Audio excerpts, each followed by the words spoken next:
आज की इस ज्योतिष परिचय की कक्षा में आप सभी का हार्दिक स्वागत और अभिनंदन। इस कक्षा में कल हमने कुछ आधारभूत विषयों का अध्ययन किया था, जिनको एक बार हम देख लेते हैं जल्दी से। तो सबसे पहले हमने ज्योतिष की परिभाषा को पढ़ा कि इस अपरिमित गगनमंडल में सूर्यादि ग्रह और अश्विनी अश्विनी इत्यादि जो नक्षत्र हैं, उनकी गति, स्थिति और प्राणी मात्र के ऊपर उनके प्रभाव का अध्ययन जिस शास्त्र के अंतर्गत किया जाता है वो ज्योतिष शास्त्र कहलाता है। इस ज्योतिष शास्त्र के 3 स्कंद हैं, सिद्धांत, संहिता और होरा। इनकी परिभाषाओं को हमने जाना।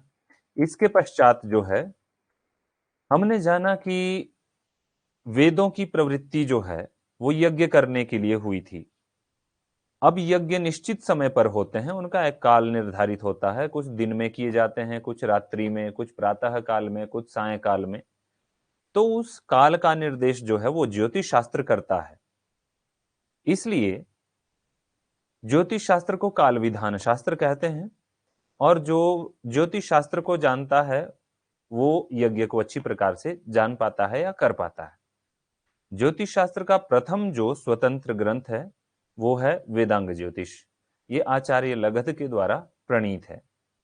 वेदांग ज्योतिष नाम से 3 ग्रंथ अभी उपलब्ध होते हैं, या वेदांग ज्योतिष के 3 भाग हैं, ऐसा भी कह सकते हैं। उसमें ऋग ज्योतिष, याजुष ज्योतिष और अथर्व ज्योतिष, ये 3 भाग हैं। ज्योतिष शास्त्र के प्रवर्तक 18 हैं, जो आपको कल बताए गए, और ज्योतिष शास्त्र के 5 सिद्धांत हैं, पैतामह, वासिष्ठ, पौलिश रोमक और सौर सिद्धांत। इनका वर्णन आचार्य वराह मिहिर ने जो है पंच सिद्धांतिका में किया है। इस प्रकार हमने जाना कि ज्योतिष शास्त्र 3 स्कंधों में विभाजित है। सिद्धांत, संहिता और होरा, इनकी परिभाषाओं को और इनके मुख्य ग्रंथों को हमने जाना। इसके बाद हमने जाना कि ज्योतिष शास्त्र में 12 राशियां हैं, 27 नक्षत्र हैं और 9 ग्रह हैं। अब राशि और नक्षत्र जो हम कहते हैं, मेष आदि 12 राशियां हैं, अश्विन आदि 27 नक्षत्र हैं। ये कोई अलग अलग चीज नहीं है, एक ही वृत्त के, क्रांति वृत्त के ये अलग अलग भाग हैं। यदि जो आकाश में एक कल्पित वृत्त है, ये कोई वृत्त नहीं है, आकाश में कल्पना की है आचार्यों ने इसकी। तो जो आकाश में क्रांति वृत्त है या राशि वृत्त उसको कह लेते हैं, उसके बराबर अगर 12 भाग हम कर देते हैं तो वो मेषादि 12 राशियां होती हैं। यदि बराबर उसके 27 भाग कर लेते हैं तो वो अश्विन आदि 27 नक्षत्र होते हैं, और बाकी 9 ग्रह हैं, इनको तो आप जानते ही हैं। इसके बाद हमने नक्षत्रों के विषय में पढ़ा कि एक नक्षत्र में 4 चरण होते हैं, एक राशि में 9 चरण होते हैं। इनके चरणों के बारे में हमने पढ़ा। तो एक चीज और विशेष हमने यहां जानी, गंडांत नक्षत्र और गंडांत राशियां, जिनको हम गंडमूल भी कहते हैं। तो अब ये गंडांत होता क्या है? जहां राशि और नक्षत्र की एक साथ समाप्ति हो जाए, या जहां राशि और नक्षत्र की एक साथ शुरुआत हो, यानी एक ही जगह से, एक ही बिंदु से दोनों शुरू हो, या एक ही बिंदु पे राशि और नक्षत्र दोनों समाप्त हो जाएं, तो वो गंडांत हो जाते हैं।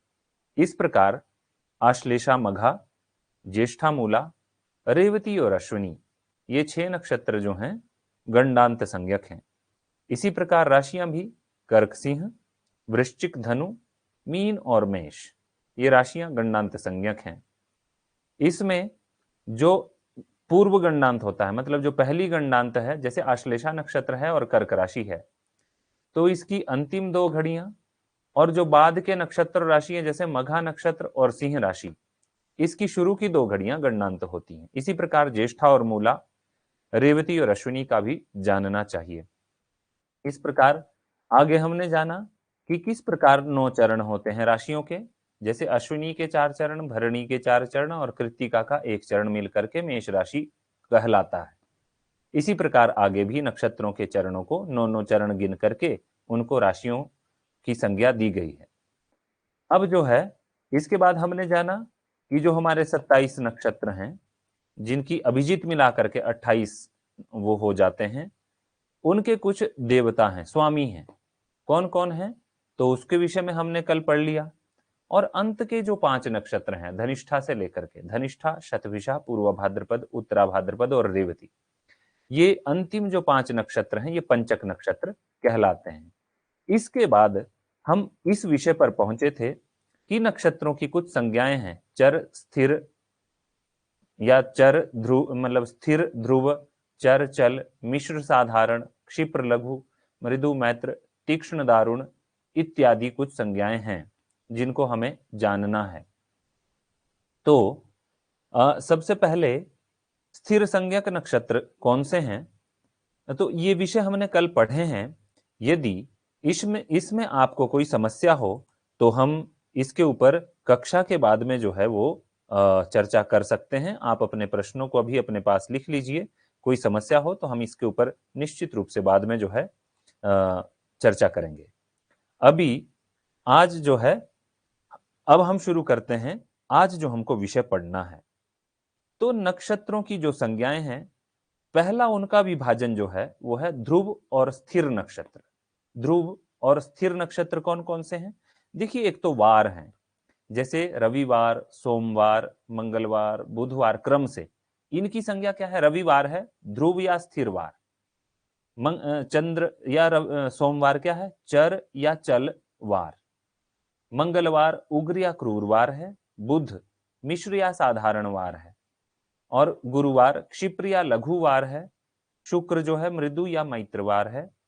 और शनि की जो है तीक्ष्ण या दारुण संज्ञा होती है शनिवार की। इस प्रकार नक्षत्रों की भी कुछ संज्ञा है, जैसे ध्रुव या स्थिर नक्षत्र कौन कौन से हैं?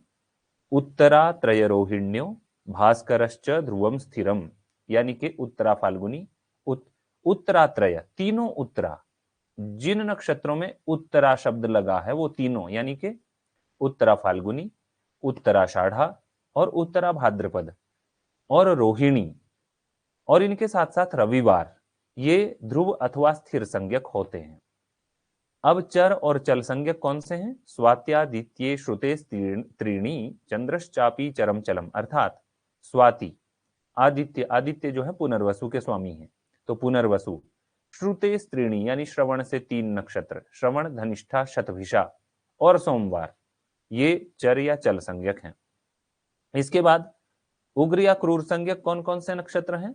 पूर्वा त्रयम याम्य मघे उग्रम क्रूरम कुजस तथा, यानी कि पूर्व फाल्गुनी, पूर्वाषाढ़ा, पूर्व भाद्रपद, तीनों पूर्वा, भरणी और मघा, और इनके साथ साथ मंगलवार, ये उग्र या क्रूर संज्ञक है। अब मिश्र और साधारण संज्ञक कौन कौन से नक्षत्र हैं? विशाखाग्नेय भे सौम्यो मिश्रम साधारणम स्मृतम, अर्थात विशाखा, कृत्तिका और बुधवार, ये मिश्र या साधारण संज्ञक नक्षत्र हैं, और बुधवार भी मिश्र या साधारण संज्ञक है। क्षिप्र या लघु संज्ञक कौन कौन से हैं? हस्ताश्वी पुष्याभिजितः क्षिप्रम गुरु लघुस्तथा, अर्थात हस्त यानी हस्त नक्षत्र, अश्वी अश्विनी नक्षत्र, पुष्य और अभिजित नक्षत्र, इनके साथ साथ गुरुवार, ये क्षिप्र या लघु संज्ञक होते हैं। मृदु या मैत्र नक्षत्र कौन कौन से हैं? मृगांत्य चित्रा मित्रर्क्षम मृदु मैत्रम भृगुस्तथा, यानी कि मृगशिरा, रेवती, चित्रा, अनुराधा और इनके साथ शुक्रवार, ये मृदु या मैत्र संज्ञक नक्षत्र और वार हैं। तीक्ष्ण और दारुण संज्ञक नक्षत्र और वार हैं मूलेन्द्रार्द्रा हिभम सौरी तीक्ष्णम दारुण संज्ञकम। मूल, मूल मतलब मूला नक्षत्र। इंद्र, इंद्र किसके स्वामी हैं? तो ज्येष्ठा के। आर्द्रा, आर्द्रा नक्षत्र। और अहिभम, अहि सर्प किसके स्वामी है? तो आश्लेषा के, यानी कि मूला, ज्येष्ठा, आर्द्रा और आश्लेषा, और इनके साथ साथ शनिवार, ये तीक्ष्ण या दारुण संज्ञक हैं। अब इनको जो है, इनकी ये संज्ञाएं की गई हैं ध्रुव, चर, उग्र, मिश्र, क्षिप्र, मृदु, स्थिर इत्यादि। तो इनका प्रयोजन क्या है? क्यों की गई हैं इनकी ये संज्ञाएं? तो जैसा इनका नाम है, जैसे ध्रुव और स्थिर जो नक्षत्र हैं उनमें ध्रुव और स्थिर ही कार्य करने चाहिए, जैसे घर बनाना, फसल बोना, मतलब जो एक जगह स्थिर रहे, जैसे घर कहीं चलता नहीं है, एक जगह स्थिर रहता है, तो स्थिर और ध्रुव कार्य उसमें करने चाहिए। इसी प्रकार चल और चर नक्षत्रों में चलने फिरने वाले कार्य, यात्रा इत्यादि करनी चाहिए, घोड़ा गाड़ी इत्यादि कुछ क्रय करना हो लेना चाहिए। उग्र और क्रूर नक्षत्रों में उसी तरह के जैसा जैसा नाम है इनका उसी तरह के कार्य करने चाहिए, ये इसका प्रयोजन है। इसके बाद आप इसको चार्ट के माध्यम से भी जान सकते हैं, यही जो हमने पढ़ा कि कौन से वार की क्या क्या संज्ञा है और कौन कौन से नक्षत्र उसके अंतर्गत आते हैं, इसको हमने समझ ही लिया है। तो आगे चलते हैं। अब विशेष संज्ञा जो है नक्षत्राणाम, अब नक्षत्रों का एक दूसरे प्रकार का विभाग भी हमें प्राप्त होता है।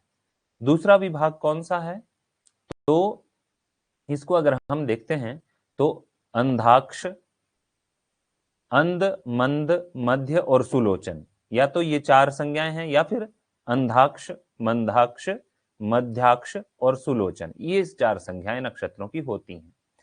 तो कैसे हैं ये, अंधक मथ मंदाक्षम मध्य संज्ञम सुलोचनम गणयेद रोहिणी पूर्वम सप्तावृत्या पुनः पुनः।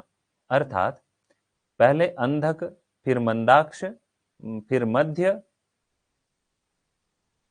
और फिर सुलोचन, ये चार प्रकार के नक्षत्र हैं। गणयेद रोहिणी पूर्वम, रोहिणी नक्षत्र से इनकी गणना शुरू होती है, जैसे रोहिणी, मृगशिरा, आर्द्रा, पुनर्वसु, पुष्य, आश्लेषा, मघा, पूर्व फाल्गुन, उत्तरा फाल्गुन, हस्त, चित्रा, स्वाति, विशाखा, अनुराधा, ज्येष्ठा, मूला, पूर्वाषाढ़ा, उत्तराषाढ़ा, अभिजित, श्रवण, यहाँ थोड़ा प्रिंटिंग मिस्टेक है, श्रवण, धनिष्ठा, शतभिषा, पूर्व भाद्रपद, उत्तरा भाद्रपद, रेवती, अश्विनी, भरणी, कृत्तिका।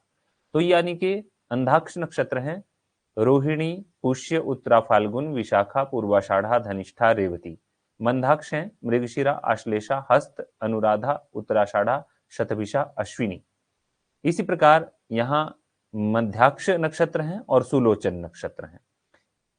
इनको भी कई बार पूछ लिया जाता है, पर ये थोड़ा डीप स्टडी में आ गया, गहराई से, इतने गहरे प्रश्न पूछे नहीं जाते हैं, पर जो कोई विद्यार्थी नेट वाले हों या थोड़ा गहराई से कभी प्रश्न पूछ ले तो इसे पूछा जा सकता है कि कौन सा नक्षत्र जो है वो अंधाक्ष संज्ञक नहीं है, तो इनमें चार दे देगा।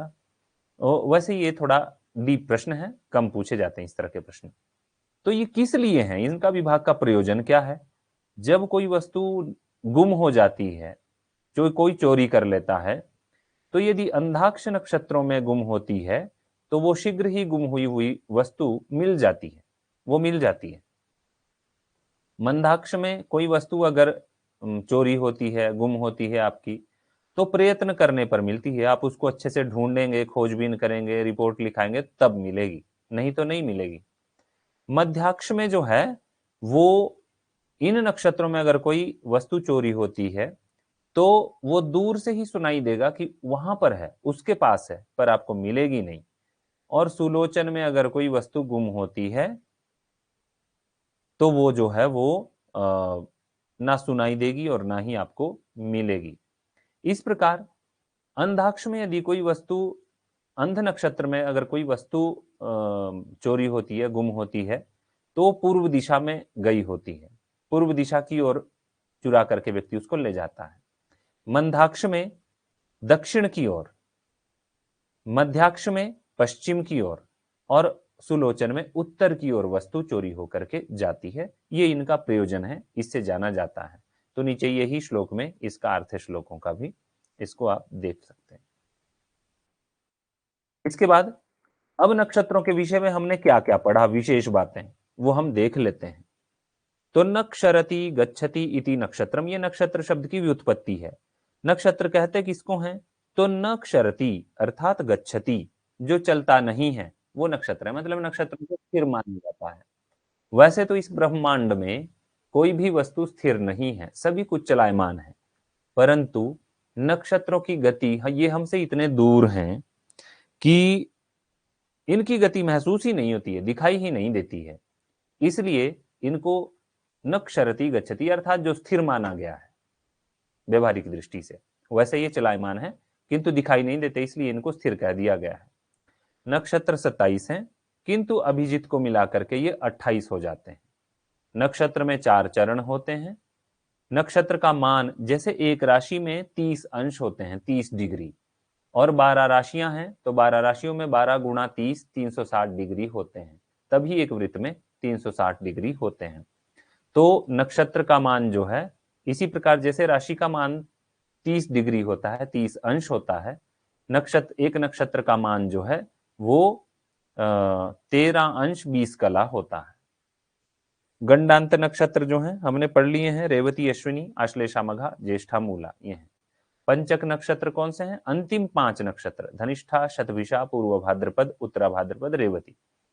अभिजीत नक्षत्र 2 नक्षत्रों से के मेल से बना है, ये स्वतंत्र नक्षत्र नहीं है, यानी कि उत्तराषाढ़ा की 15 घटियां, श्रवण की 4 घड़ियां, ये कुल मिलाकर के 19 घटी का अभिजीत नक्षत्र होता है। अब नक्षत्र दिन एक टर्म आती है, पूछ लेते हैं कि बार में नक्षत्र दिन क्या होता है? नक्षत्र का दिन तो एक नक्षत्र के उदय से उसके पुनः उदय पर्यंत का जो काल होता है उसको नक्षत्र दिन कहा जाता है। ठीक है, एकस्य कस्यापि नक्षत्रस्य उदयात् तस्य पुनः उदयम यावत् कालः नक्षत्र दिनम उच्यते। तो इस प्रकार यही जो है वो विशेष जो नक्षत्र के विषय में था, हमने इसको जाना। अब हम पढ़ेंगे विशेष राशि, तो इसके पश्चात जो है हम राशि और ग्रह के विषय में जानेंगे। तो आपको जैसे पता ही है, हमने पढ़ लिया है कि राशियां कितनी हैं? 12 हैं। मैं 1 मिनट हम 1 मिनट का ब्रेक लेंगे।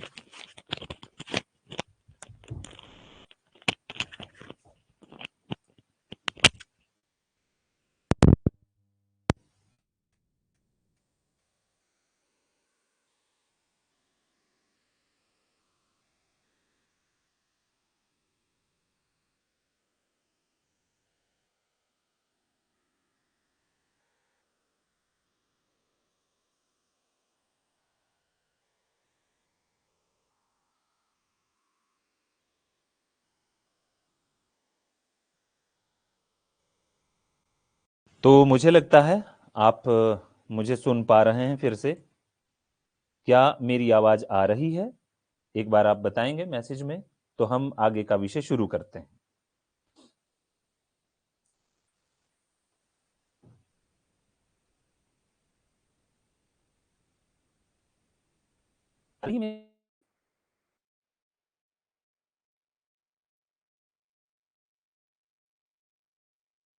तो ठीक है, हाँ आवाज आ रही है, तो हम आगे का विषय अब प्रारंभ करते हैं। तो जैसा हम लोगों ने पढ़ लिया है कि 12 राशियां हैं और 12 राशियां कोई नक्षत्रों से अलग नहीं हैं। तो जैसी इसकी परिभाषा है, नक्षत्राणाम समूहो यह सह राशि रीति कथ्यते। नक्षत्र के समूह को ही राशि कहा जाता है। और या फिर भवृत्तस्य अर्क भागोपि राशिरेवाभिधीयते। भवृत्त कहते हैं राशि वृत्त को या क्रांति वृत्त को, जो मैंने कल बताया था भी आकाश में जिसमें 12 राशियां हैं, उस वृत्त को कहते हैं क्रांति वृत्त। तो उसके बराबर 12 भाग जो हैं वो भी राशि ही कहलाते हैं, या तो नक्षत्रों का समूह कह लो राशि, या फिर वो क्रांति वृत्त है उसके 12 भाग, उसको राशि कह लो। अब ये जो है 12 राशियां हैं, जैसे हमने पढ़ा है, मेष, वृष, मिथुन, कर्क, सिंह, कन्या, तुला, वृश्चिक, धनु, मकर, कुंभ, मीन। राशय इसके आगे लिखा हुआ है, जैसे ये आप देख रहे हैं राशियां हैं। इसके बाद कुछ राशियां पुरुष हैं, कुछ राशियां स्त्री हैं, ये इनका विभाजन है। जैसे जितनी भी विषम राशियां हैं, विषम राशियों का मतलब पुरुष राशि, ये जो विषम राशियां हैं 1, 3, 5, 7, 9, 11, तो ये सब पुरुष राशियां हैं। और जितनी सम राशियां हैं 2, 4, 6, 8, 10, 12, ये स्त्री राशियां हैं। यानी कि इनका कैसे विभाजन हुआ है?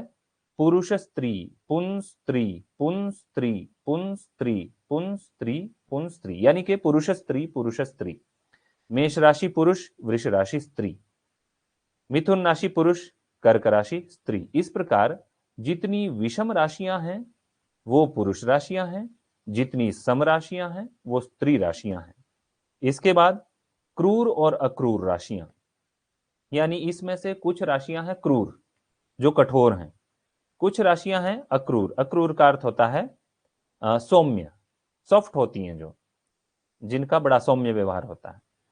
तो जितनी भी पुरुष राशियां हैं पुरुष राशियां मतलब विषम राशियां, वो सब होती हैं क्रूर, कठोर स्वभाव वाली। और जितनी भी सम राशियां हैं यानी स्त्री राशियां हैं, वो होती हैं अक्रूर, यानी कि सौम्य स्वभाव वाली। तो क्रूर अक्रूर, क्रूर अक्रूर, यहाँ अ से अर्थ है अक्रूर यानी सौम्य। क्रूर अक्रूर, क्रूर अक्रूर, क्रूर अक्रूर, क्रूर अक्रूर, इस प्रकार हमें इनका ये जान लेना चाहिए। यानी आपको अगर पूछ लेता है भाई मेष राशि पुरुष राशि है कि स्त्री राशि, तो आपको पता होना चाहिए जितनी भी विषम राशियां हैं वो क्रूर राशियां होंगी या पुरुष राशियां होंगी, और जितनी भी सम राशियां होंगी वो स्त्री राशि या सौम्य राशि होगी। अब एक और विभाग होता है इनका कि चर, स्थिर या द्विस्वभाव, यानी चर होती है चलने वाली, जो एक जगह स्थिर नहीं रह सकती, और दूसरी होती है स्थिर राशि, जिसका स्वभाव बड़ा स्थिर होता है, वो ज्यादा उछल कूद में चलने फिरने में विश्वास उसको उसका स्वभाव नहीं होता। और एक होता है द्विस्वभाव, जिसका स्वभाव दोनों तरह का होता है, चलने फिरने वाला भी और स्थिर भी। तो चर होता है, ये स्वभाव की बात है। मतलब कुछ आप देखते होंगे, कुछ का स्वभाव होता है वो बैठ नहीं सकते, चलते फिरते रहते हैं, उत्साह से भरे होते हैं, खेलते कूदते रहते हैं। और दूसरा कुछ का स्वभाव ऐसा भी होता है जो बड़े मस्त होते हैं, जो ज्यादा खेल कूद पसंद नहीं करते, आराम से सोना पसंद करते हैं। और कुछ ऐसे होते हैं जिनको दोनों चीज पसंद,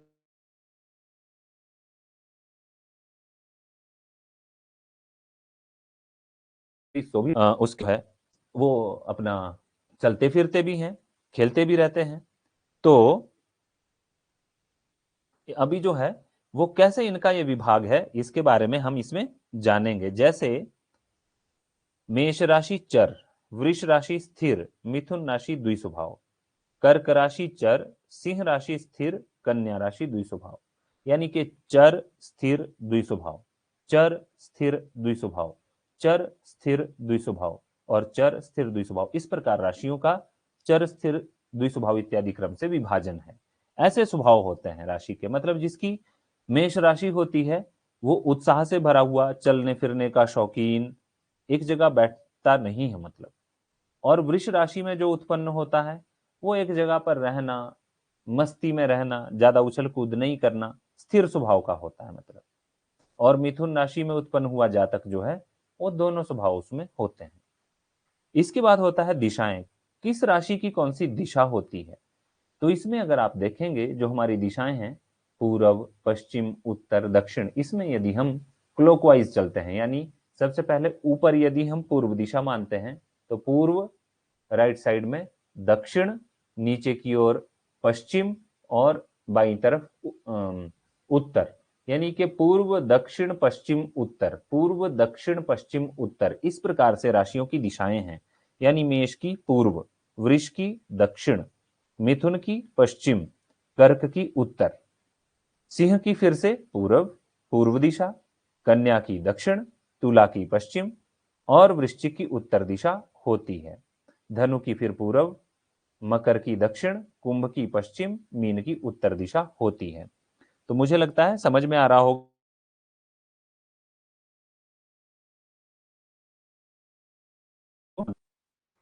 अब ये जो हमने 12 राशियां पढ़ी थी, इनके कुछ स्वामी ग्रह भी होते हैं, इनके कुछ स्वामी ग्रह हैं।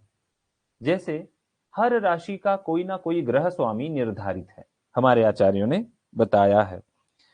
तो किस राशि का कौन सा ग्रह जो है वो स्वामी होता है, इसके विषय में इस स्लाइड में जो है बताया गया है। तो पहले मैं ग्रहों के बारे में आपको थोड़ी सी एक कुछ विशेष बात बता लेता हूं। जैसे आप जानते हैं ग्रह 9 हैं, सूर्य, चंद्र, मंगल, बुध, गुरु, शुक्र, शनि, राहु और केतु। उसमें जो सूर्य और चंद्रमा है उनको संपूर्ण ग्रह कहा जाता है, वो पूर्ण ग्रह है क्योंकि उनका बिंब बड़ा है। और मंगल से लेकर के शनि तक, यानी मंगल, बुध, गुरु, शुक्र, शनि, ये 5 ग्रह जो हैं तारा ग्रह कहलाते हैं। इनकी संज्ञा है तारा ग्रह क्योंकि इनका बिंब छोटा है। और राहु केतु जो हैं वो होते हैं छाया ग्रह, क्योंकि राहु केतु हमेशा आकाश में दिखाई नहीं देते। ये विशेष परिस्थिति में ही हमको दिखाई देते हैं, जैसे ग्रहण के समय में दिखाई देते हैं, कुछ उत्पात यदि होना हो तब दिखाई देते हैं, तो इस प्रकार विशेष परिस्थिति में जैसे छाया होती है ना, वो विशेष परिस्थिति में ही आ पाती है जब धूप लगता है और उसके कोई अवरोध उसके बीच में आता है, तब छाया बनती है। मतलब हर समय छाया नहीं होती है, वो जब प्रकाश में कोई अवरोध आता है तभी छाया बन पाती है। तो इसी प्रकार जब विशेष परिस्थिति होती है तभी राहु केतु दिखाई देते हैं, इसलिए उनको छाया ग्रह कहते हैं। अब किस ग्रह की कौन सी राशि है या किस राशि का कौन ग्रह स्वामी है? तो सूर्य जो है सिंह राशि का स्वामी है, चंद्रमा जो है कर्क राशि का स्वामी है। यानी सूर्य और चंद्रमा एक एक राशि के ही स्वामी हैं, बाकी दो दो राशियों के स्वामी होते हैं ग्रह। तो सूर्य सिंह राशि का स्वामी, चंद्रमा कर्क राशि का स्वामी, मंगल मेष और वृश्चिक राशि का स्वामी, बुध मिथुन और कन्या राशि का स्वामी, गुरु धनु और मीन का स्वामी, शुक्र जो है वृष और तुला का स्वामी, शनि मकर और कुंभ का स्वामी होता है। और राहु केतु के विषय में आचार्यों के अलग अलग मत हैं, इसलिए उनका महत्व उतना नहीं है। तो इसके लिए आप ये जो श्लोक भी याद कर सकते हैं, जैसे मेष वृश्चिकयोर भौमः, मेष और वृश्चिक राशि का स्वामी भौम है, भौम कहते हैं मंगल को। मेष और वृश्चिक राशि का स्वामी मंगल होता है। शुक्रो वृष तुलाभृतः, शुक्र जो है वो वृष और तुलाभृत यानी तुला को धारण करने वाला, यानी वृष और तुला का स्वामी शुक्र है। बुधः कन्या मिथुनयोः, बुध जो है कन्या और मिथुन का स्वामी है। कर्क स्वामी तु चंद्रमा, और कर्क का स्वामी चंद्रमा है। स्यात् मीन धन्विनोर जीवः, मीन और धनु राशि का स्वामी जीव है, जीव कहते हैं गुरु को। और शनिर मकर कुंभयो, शनि जो है मकर और कुंभ का स्वामी होता है।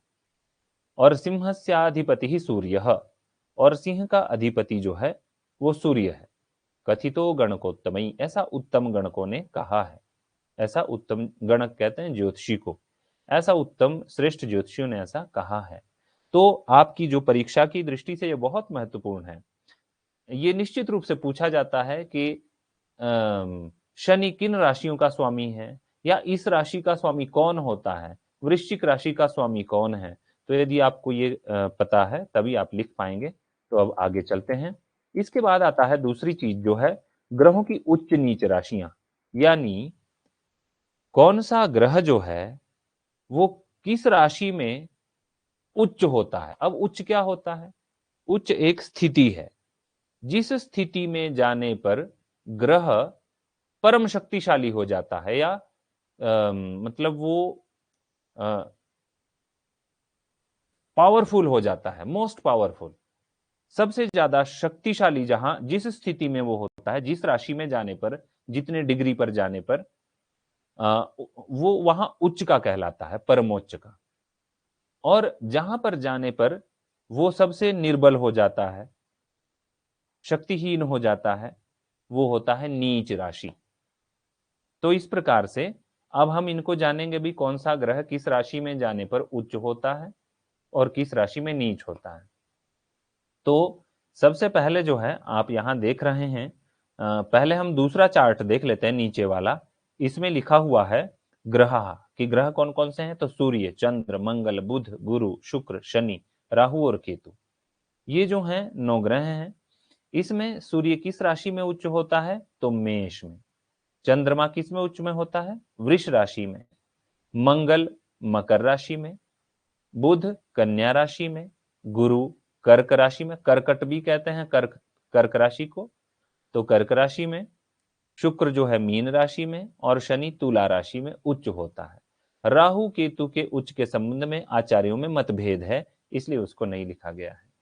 तो अब सूर्य जो है मेष राशि में उच्च होता है, कितने अंश पर? तो 10 अंश पर। चंद्रमा वृष राशि में 3 अंश पर, मंगल मकर राशि में 28 अंशों पर, बुध कन्या राशि में 15 अंशों पर, गुरु कर्क राशि में 5 अंश पर, शुक्र मीन राशि में 27 अंश पर, और शनि तुला राशि में 20 अंश पर परमोच्च होता है, यानी मोस्ट पावरफुल होता है। ये ग्रह जो हैं बताए गए हैं, इन राशि में इतने डिग्री पर वो सबसे ज्यादा शक्तिशाली होता है। अब जैसे मैंने आपको बताया एक राशि में 30 अंश होते हैं, 30 डिग्री होते हैं। तो मेष राशि के 30 अंशों में जब सूर्य मेष राशि में जाता है और 10 डिग्री पर पहुंचता है तो मोस्ट पावरफुल हो जाता है, वो परम शक्तिशाली हो जाता है। इसी प्रकार चंद्रमा वृष के 3 अंश पर जाता है वृष राशि में जब, तब वो परम शक्तिशाली हो जाता है। मंगल मकर के 28 अंश पर परमोच्च हो जाता है। इस प्रकार सभी ग्रहों का समझना चाहिए। और दूसरी बात यह है कि जिस राशि में ग्रह परमोच्च होता है, उच्च का होता है, ठीक उससे 7वीं राशि में जाकर के वो नीच का हो जाता है। जैसे मेष राशि में अगर सूर्य उच्च है तो नीच किस राशि में होगा? मेष, वृष, मिथुन, कर्क, सिंह, कन्या, तुला। तुला राशि में, तो तुला 7वीं हुई। तो तुला में उतने ही डिग्री पर, जितने में उच्च का होता है ना सूर्य, उससे 7वीं राशि में उतने ही डिग्री पर, उतने ही अंश पर जो है वो नीच का हो जाता है। नीच हो जाता है मतलब वो पावरलेस हो जाता है, उसमें क्षीण हो जाता है शक्ति का। चंद्रमा जो है वृष में उच्च होता है 3 अंश पर, और वृश्चिक में, उससे वृष से 7वीं राशि यानी वृश्चिक जो होती है उसमें वो 3 अंश पर नीच हो जाता है, नीच का हो जाता है चंद्रमा। अब मंगल जो है मकर राशि में 28 अंश पर जो है परमोच्च होता है, और मकर से 7वीं राशि कर्क में वो जो है 28 अंश पर नीच हो जाता है। बुध कन्या के 15 अंश पर उच्च होता है, मीन के 15 अंश पर जाकर के नीच हो जाता है। इस प्रकार जो है गुरु कर्क के 5 अंश पर परमोच्च, और कर्क से 7वीं राशि मकर में 5 अंश पर नीच हो जाता है। शुक्र मीन के 27 अंश पर परमोच्च, कन्या के 27 अंशों पर जो है नीच, परम नीच हो जाता है। शनि तुला के 20 अंश पर परमोच्च होता है, और तुला से 7वीं राशि जो है मेष, उसमें 20 अंश पर नीच का हो जाता है। तो ये अब आप याद कैसे रखेंगे इस विषय को? तो इसके लिए श्लोक दिया है, अगर आप इसको याद कर पाए तो आपको सब याद हो जाएंगे। जैसे जैसे हमारे ग्रह हैं सूर्य, चंद्र, मंगल, बुध, गुरु, शुक्र, शनि, इसके क्रम से सूर्य किस में उच्च का होता है? तो अज, अज में। अज यहां लिखा हुआ है, अज का अर्थ होता है मेष। मेष में कितने डिग्री पर? निचली लाइन में लिखा है 10, 10 डिग्री पर परमोच्च होता है। अज मतलब मेष राशि में 10 अंश पर परमोच्च होता है। और चंद्रमा किस वृष राशि में शिखी, शिखी मतलब शिखी का अर्थ है 3, 3 अंश पर परमोच्च का होता है चंद्रमा। मंगल जो है मृग, मृग का अर्थ होता है मकर, मकर राशि में अष्टाविंशति, 28 अंशों पर परमोच्च होता है। यानी मंगल मकर राशि में 28 अंश पर परमोच्च होता है। कन्या जो है बुध जो है अंगना, मृग अंगना, अंगना मतलब कन्या, कन्या के तिथि, तिथि, तिथि होती है 15, यानी कन्या के, अंगना का अर्थ है कन्या, और बुध जो है कन्या के 15 मतलब तिथि मतलब 15 अंश पर परमोच्च होता है।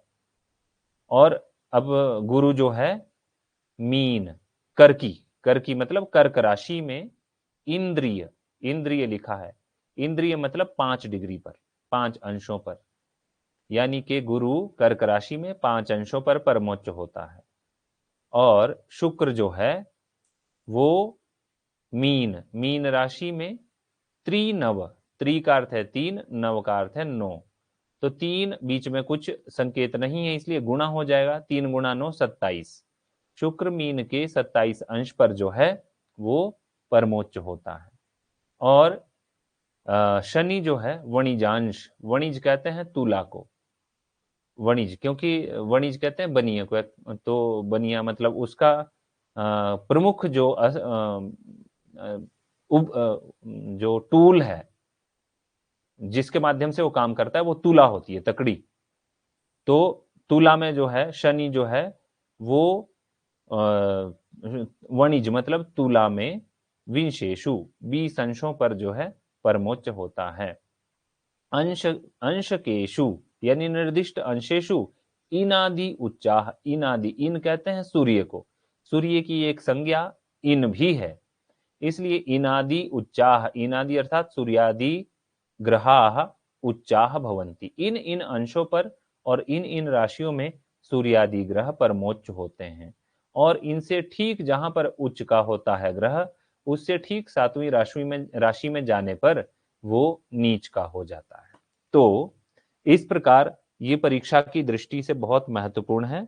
आपको कोई भी टेस्ट होता है तो उसमें पूछता है कि सूर्य कहाँ किस राशि में उच्च का होता है या कहाँ नीच का होता है, कितने डिग्री पर होता है, तो इसको आप कर लेंगे तो परीक्षा के हिसाब से बहुत महत्वपूर्ण है। मुझे लगता है समझ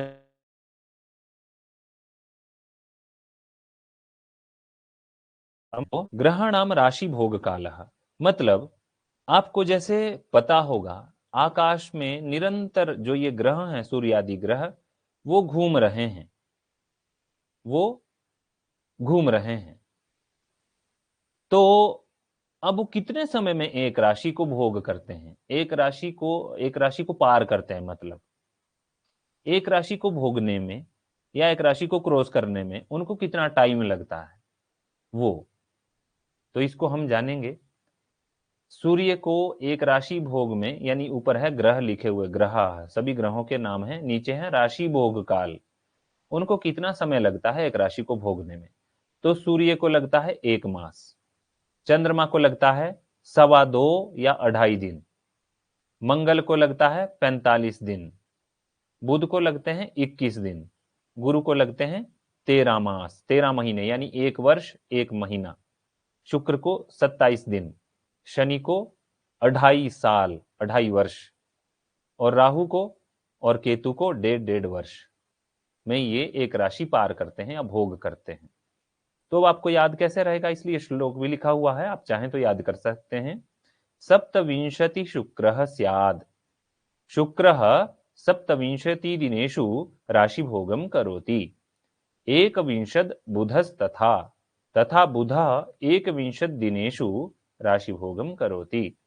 त्रिपक्षम भूमिपुत्रस्तु, भूमिपुत्रः, भूमि का पुत्र है मंगल, मंगल 3 पक्षों में, एक पक्ष 15 दिन का होता है, तो 15 तिये 45, 45 दिनों में मंगल एक राशि भोग करता है। मासमेकम तु भास्करः, भास्करः अर्थात सूर्य एकम मासम, एक मास में राशि भोग करता है। गुरु त्रिदश मासांश्च, गुरु जो है त्रिदश यानी 13 मासों में राशि भोग करता है। त्रिंशन मासान शनिश्चरः, और त्रिंशन 30 महीनों में, 30 महीने का मतलब है 12 महीने का 1 साल, 24 महीने के 2 साल, और फिर बचते हैं 24 और 6 30, यानी आधा साल और, यानी 2.5 साल। 30 महीनों में शनि एक राशि भोग करता है। राहु केतु सार्ध वर्षम, राहु और केतु जो हैं और 1.5 वर्ष में जो है वो राशि भोग करते हैं। ग्रह संख्या निगद्यते, इस प्रकार ग्रहों की संख्या बताई गई है। तो मुझे लगता है समझ में आ गया होगा विषय। अब हम आगे बढ़ते हैं। काल पुरुषस्य अंग विभाग, अब इसमें यह है कि जो हमारी राशियां हैं, इसमें काल पुरुष को एक मतलब पुरुष की तरह बताया गया है। ये जो 12 राशियां हैं, ये अलग अलग उस पुरुष के अंगों का प्रतिनिधित्व करते हैं। जैसे वैदिक वाङ्मय में आपने पढ़ा होगा कि, जैसे आपने पढ़ा है कि उसके 6 अंग हैं, तो उसमें शिक्षा घ्राणम तु वेदस्य, हस्तौ कल्पोथ पठ्यते, ज्योतिषामयनम चक्षुर निरुक्तम श्रोत्रमुच्यते, है ना। तो इस प्रकार से अलग अलग अंग का प्रतिनिधित्व करता है हर शास्त्र। उसी प्रकार ये राशियां जो हैं वो भी उस काल पुरुष के अलग अलग अंगों का प्रतिनिधित्व करती हैं। जैसे पहले चार्ट में देखेंगे राशियां लिखी हुई हैं, मेष वृष मिथुन कर्क सिंह कन्या तुला वृश्चिक धनु मकर कुंभ मीन, और नीचे अंग विभाग। अब ये राशि कौन कौन से अंग का प्रतिनिधित्व करती है काल पुरुष के, इसको बताया गया है। तो मेष जो है वो सिर का, शिरः, सिर का प्रतिनिधित्व करती है। वृष राशि मुख का प्रतिनिधित्व करती है। मिथुन राशि बाहु का प्रतिनिधित्व करती है, भुजाओं का, दोनों भुजाओं का। कर्क राशि हृदय का प्रतिनिधित्व करती है। सिंह राशि उदर का, पेट का प्रतिनिधित्व करती है। कन्या, कन्या राशि कटी का यानी कमर का। तुला, तुला राशि जो है वस्ती का, वस्ती किसको कहते हैं, नाभि, नाभेर अधो भागः, नाभि के नीचे का जो भाग होता है गुप्तांग पर्यंत। और वृश्चिक राशि जो है गुह्यम, गुप्तांगों का ये प्रतिनिधित्व करती है। वृष और धनु राशि जो है ऊरु युग्मम, ऊरु मतलब गुप्तांगों के नीचे और घुटने से ऊपर जो ये पट होते हैं उनका प्रतिनिधित्व करता है, ऊरु कहते हैं इसको। इनका प्रतिनिधित्व करती है धनु राशि। मकर राशि जो है जानु युगलम, दोनों जानु कहते हैं घुटनों को, घुटनों का प्रतिनिधित्व करती है या कारक है। कुंभ राशि जंघाओं का, यानी पैर से ऊपर और घुटनों से नीचे, इनको जंघा कहते हैं, जंघाओं का प्रतिनिधित्व करती है। और मीन राशि दोनों चरणों का, पैरों का प्रतिनिधित्व करती है। तो अब इसको याद कैसे रखेंगे आप? तो ऊपर श्लोक लिखा हुआ है, चाहे तो इसको कर सकते हैं। जैसे राशियां हैं मेष वृष इत्यादि, तो शीर्ष मेष राशि, मुख वृष राशि, बाहु मिथुन राशि, शीर्ष मुख बाहु हृदयोदराणि कटि बस्ति गुह्य संज्ञकानि ऊरु जानु जंघे चरणौ इति चरणाविति राशयो जाद्याः। इसमें आप क्रमशः राशि को गिनेंगे तो आ जाएंगे, मेष शीर्ष, वृष मुख, मिथुन बाहु, कर्क हृदय, सिंह उदर, कन्या कटी, तुला बस्ती, वृश्चिक गुह्य, धनु उरु, मकर जानु, कुंभ जंघा और मीन चरण, ये इनका प्रतिनिधित्व करती हैं। अब कहते हैं का, अब इनका प्रयोजन क्या है भाई, ये क्यों बताए गए हैं? ये प्रतिनिधित्व जो कर रही हैं राशियां, ये इसका प्रयोजन क्या है, बताने का उद्देश्य क्या है? तो काल नरस्य अवयवान पुरुषाणाम चिंतयेत प्रसव काले सद असद ग्रह संयोगात पुष्टाः सोपद्रवास्ते च।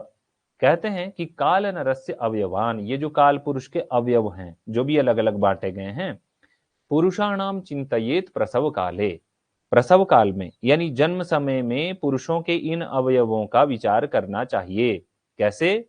सद असद ग्रह संयोगात, सद सद होता है श्रेष्ठ अच्छा, असद होता है बुरा खराब या क्रूर ग्रह पाप ग्रह, संयोगात जिस भी राशि में उसका संयोग हो उससे अंग जो है सदग्रह संयोगात पुष्टा, यदि अच्छे ग्रह बैठे हुए हो राशि में तो उससे संबंधित जो अंग होगा वो पुष्ट होगा, मजबूत होगा।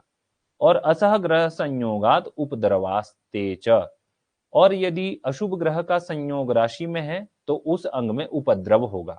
मतलब जैसे मेष राशि है, अगर मेष राशि में कोई शुभ ग्रह बैठा हुआ है तो उसका सिर मजबूत होगा, कभी चोट नहीं लगेगी, अच्छे से दिमाग काम करेगा, कभी ब्रेन ट्यूमर नहीं होगा या फिर माइग्रेन की समस्या उसको नहीं होगी। किंतु यदि मेष राशि में कोई पाप ग्रह बैठ जाए, नीच में आकर के ग्रह बैठ जाए, तो जो काल पुरुष का अंग है या जातक का जो अंग है, जो बच्चा जन्म लेता है, उसके सिर में चोट लगने की संभावना है और सिर में कोई बीमारी होने की संभावना है, बड़े होकर के माइग्रेन होने की संभावना है, ब्रेन ट्यूमर की, इस तरह से अलग अलग रोगों का विचार इन अलग अलग अंगों से किया जाता है। यानी कि जिस भी राशि में पाप ग्रह बैठा होगा उससे संबंधित जो अंग होगा वो कमजोर होगा, और जिसमें शुभ ग्रह बैठा होगा जिस भी राशि में, उस राशि से संबंधित जो भी अंग होगा वो मजबूत होगा, वो सुदृढ़ होगा।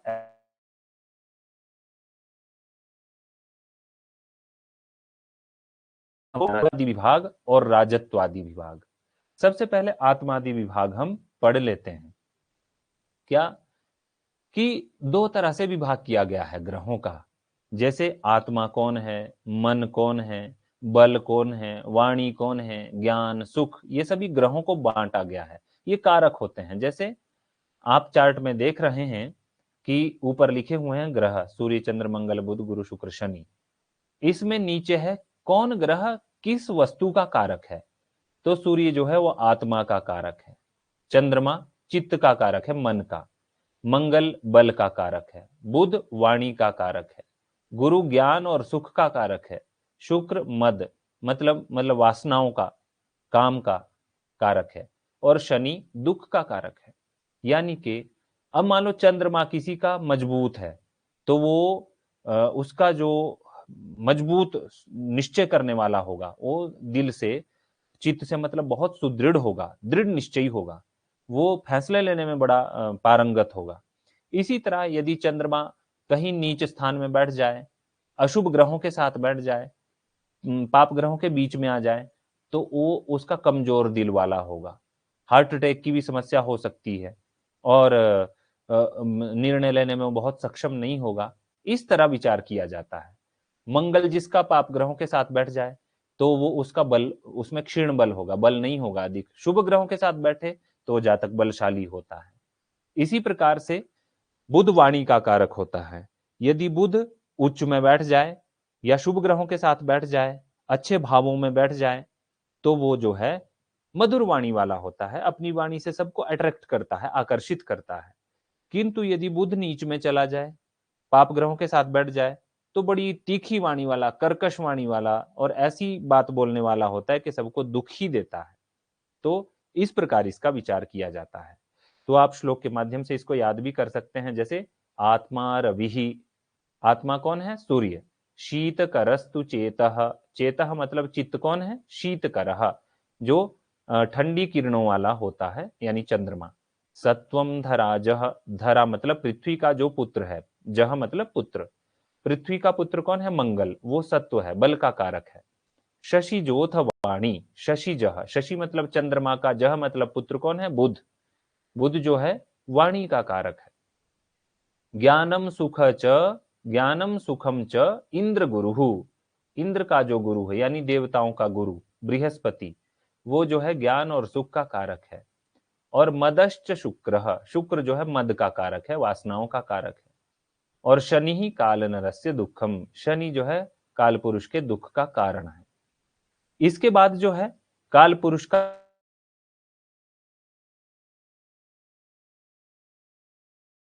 ग्रह राज बनती है, ये प्रधानमंत्री होगा, रक्षा मंत्री होगा, ये फॉरेन मिनिस्टर, इस प्रकार ये कोई नया कंसेप्ट नहीं है। हमारे शास्त्रों में ये कैबिनेट ग्रहों का पहले बना हुआ है, भाई कौन राजा होगा, कौन सेनापति, कौन राजकुमार, कौन मंत्री, कौन सेवक, इस प्रकार से वो ग्रहों का विभाग हमारे शास्त्रों में वर्णित है, ज्योतिष शास्त्र में। तो निचला चार्ट आप देखेंगे अगर, निचली तालिका को, उसमें ऊपर लिखे हुए हैं ग्रह और नीचे है किसके पास क्या अधिकार है, वो लिखा गया है। जैसे सूर्य और चंद्र, ये दोनों राजा हैं, इनको राजत्व प्राप्त है, दोनों ही राजा हैं। मंगल सेनापति है, बुध कुमार है, राजकुमार है, और गुरु जो है, गुरु और शुक्र, ये दोनों क्या हैं? सचिव, यानी सेना, अपने सचिव, सेक्रेटरी हैं। और शनि जो है वो सेवक है, सेवा करने वाला। तो इस प्रकार ये अधिकार इनके पास विद्यमान है। तो इसको श्लोक के माध्यम से आप चाहें तो याद कर सकते हैं। राजा रवि शशधरश्च, राजा रवि, रवि क्या है? राजा है। और कौन है राजा? शशधरः च, शश को धारण करने वाला, शश होता है चिन्ह। आप चंद्रमा को देखेंगे तो उस पर चिन्ह दिखाई देता है, दाग सा दिखाई देता है, वो चिन्ह को धारण करने वाला है चंद्रमा। ये दोनों क्या है? राजा। और बुधः कुमारः, बुध जो है वो कुमार है। सेनापति ही क्षितिसुतः, क्षितिसुत होता है मंगल, मंगल जो है सेनापति है। और सचिवौ सितेज्यौ, सचिव कौन है? सित मतलब शुक्र, इज्य मतलब गुरु, गुरु और शुक्र जो हैं वो क्या हैं? सचिव हैं, यानी कि सेक्रेटरी जिसको हम कहते हैं। भृत्यस तथा तरणी जह, तरणी कहते हैं सूर्य को, सूर्य की संज्ञा है तरणी। जह मतलब उसका पुत्र, तरणी जह मतलब तरणी से उत्पन्न जायमान जो है वो क्या है? शनि, सूर्य पुत्र है शनि, वो क्या है? भृत्य, भृत्य कहते हैं नौकर को, वो सेवा करने वाला है, सेवक। सबला ग्रहाश्च कुर्वन्ति जन्म समये निजमेव रूपम, अब इसका प्रयोजन बता रहे हैं कि सबला ग्रहाश्च, जन्म समये, जन्म समय में जो सबल ग्रह होते हैं, यानी जन्म समय में मान लो जो भी ग्रह बलशाली होगा, जैसे मान लो मंगल होगा बलशाली, तो क्या होगा? वो निजमेव रूपम, अपने स्वरूप को जातक को प्रदान करता है। कोई बच्चा जन्म लेता है और उसका मंगल बहुत स्ट्रोंग है, तो उस बच्चे में सेनापति वाले गुण होंगे, लीडरशिप क्वालिटी होगी उसमें। और यदि बुध बलशाली है जन्म समय में, सबसे बली, तो राजकुमार की तरह वो मस्त रहने वाला, खूब मौज मस्ती करने वाला होता है। इस प्रकार गुरु और शुक्र बली हो तो वो सचिव, प्लानिंग करने वाला, उसका क्रियान्वयन करने वाला। और अगर शनि बली हो तो खूब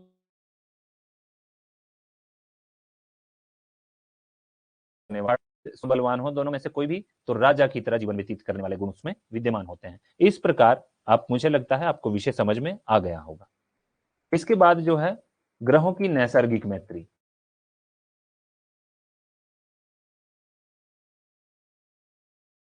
किन किन ग्रहों के बीच में मित्रता है, इसको हम जानेंगे। ये श्लोक थोड़ा बड़ा है। आप एक ग्रंथ है जातकालंकार, चाहें तो आप लिख लें जातकालंकार, उसमें भी ग्रह मैत्री बताई गई है एक श्लोक में, उसको भी आप कर सकते हैं याद वहां से भी, और चाहें इससे करना चाहें तो इससे भी आप कर सकते हैं। तो ये ग्रह मैत्री है नैसर्गिक।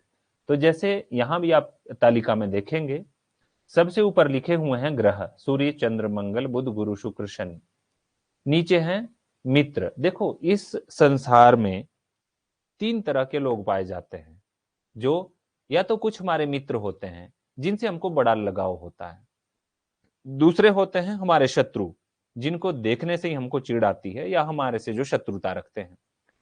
तीसरे लोग वो होते हैं जो मान लो आप कहीं गए हुए हैं, कहीं भी घूमने के लिए शिमला गए हुए हैं, तो वहां बहुत सारे लोग हैं जो ना आपके मित्र हैं जो ना आपके शत्रु हैं। यानी ऐसे ही घूमता हुआ रास्ते में कोई व्यक्ति है, उससे ना आपकी शत्रुता है ना मित्रता है, तो वो कहलाते हैं सम। मतलब समत्व होता है, उसके प्रति ना आपका प्रेम है ना ही द्वेष है। तो वो तीन प्रकार की जो है मित्रता साधारण रूप से होती है। एक मैत्री होती है, दूसरा शत्रुता होती है और तीसरा समत्व होता है। तीन प्रकार के व्यक्ति ही या स्वभाव मिलते हैं इस समाज में। तो सूर्य के मित्र कौन कौन से हैं? चंद्र मंगल और गुरु, ये सूर्य के मित्र हैं। और शत्रु कौन है? शुक्र और शनि। और बुध जो है वो सम होता है। अब आप देखना कि सूर्य का पुत्र है शनि, शनि सूर्य का पुत्र है, पर सूर्य से उसकी शत्रुता है। वैसे भी पिता पुत्र की बहुत जगह बनती नहीं है, बस यहां पर भी यही कारण है। सूर्य का जो सूर्य से जो है शनि द्वेष रखता है, इसलिए शत्रुता रखता है। जबकि तो यहां पर भी शनि में भी ऐसा ही है, एक दूसरे से ये द्वेष रखते हैं। चंद्रमा का जो है सूर्य और बुध क्या है? मित्र हैं। यानी चंद्रमा का पुत्र बुध ये उसका मित्र है, और सूर्य क्योंकि ये भी राजा है तो ये दोनों मित्र हैं। और बाकी जितने भी ग्रह बचे वो क्या हैं? वो सम है। चंद्रमा का कोई शत्रु नहीं होता, नैसर्गिक शत्रु नहीं होता, स्वाभाविक शत्रु नहीं होता इसका। मंगल के सूर्य चंद्र मंगल, अगर आप एक चीज देखेंगे कॉमन है, सूर्य मंगल और गुरु में ये एक दूसरे के मित्र हैं। यानी सूर्य के चंद्र मंगल और गुरु मित्र हैं। मंगल के देखेंगे तो सूर्य गुरु और चंद्रमा ये मित्र हैं। गुरु के देखेंगे तो सूर्य चंद्रमा और मंगल ये मित्र हैं, तो एक दूसरे के मित्र हैं। तो मंगल के सूर्य चंद्र और गुरु मित्र हैं, बुध और राहु शत्रु हैं, और जो शेष बचे शुक्र और शनि वो सम है। बुध के सूर्य और शुक्र ये जो हैं मित्र हैं। चंद्रमा बुध का शत्रु है। अब देखिए ये चंद्रमा का पुत्र है, पर ये द्वेष रखता है अपने पिता से चंद्रमा से, तो ये शत्रु है। और जो शेष ग्रह बचे मंगल गुरु और शनि ये सम है। गुरु के सूर्य चंद्र और मंगल जो हैं वो मित्र हैं, और शनि अपना शत्रु जो है बुध और शुक्र शत्रु हैं, और शेष बचा शनि वो सम है।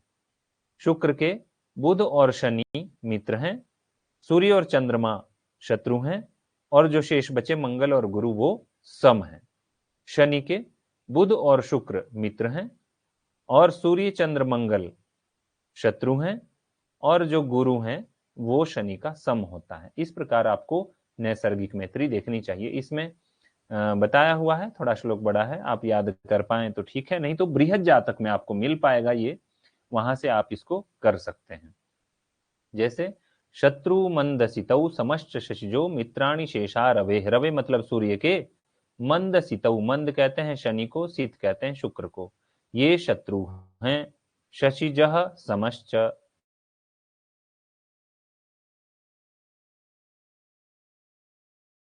और जो शेष है, इस प्रकार ये सबका अर्थ इस चार्ट में है। तो आप इसको देख लेंगे कौन किसका नैसर्गिक मित्र होता है। अब यहां से आगे चलते हैं। शुभाशुभ ग्रह, कौन कौन से ग्रह शुभ हैं?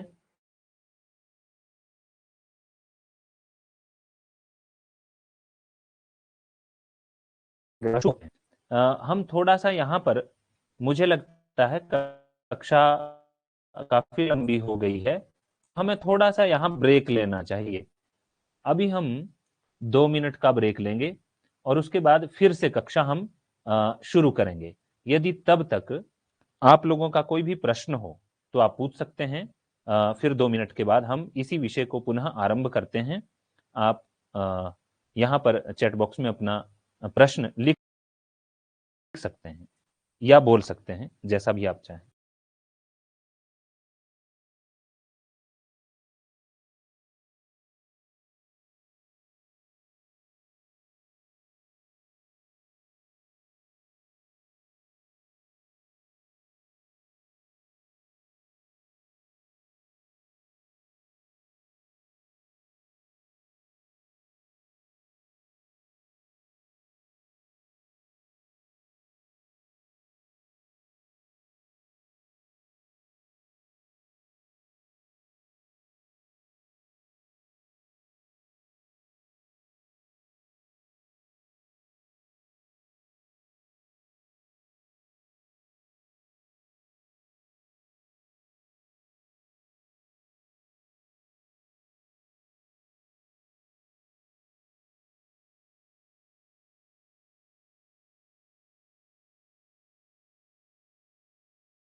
कोई प्रश्न नहीं है, ऐसा मैं मान लूँ?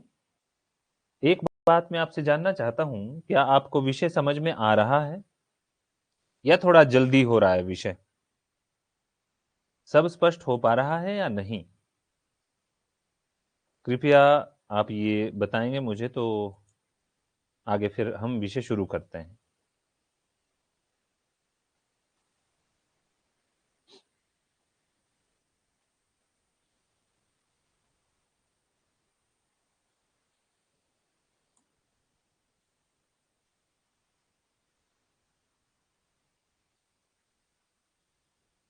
तो ठीक है, अभी हम फिर से विषय आरंभ करते हैं।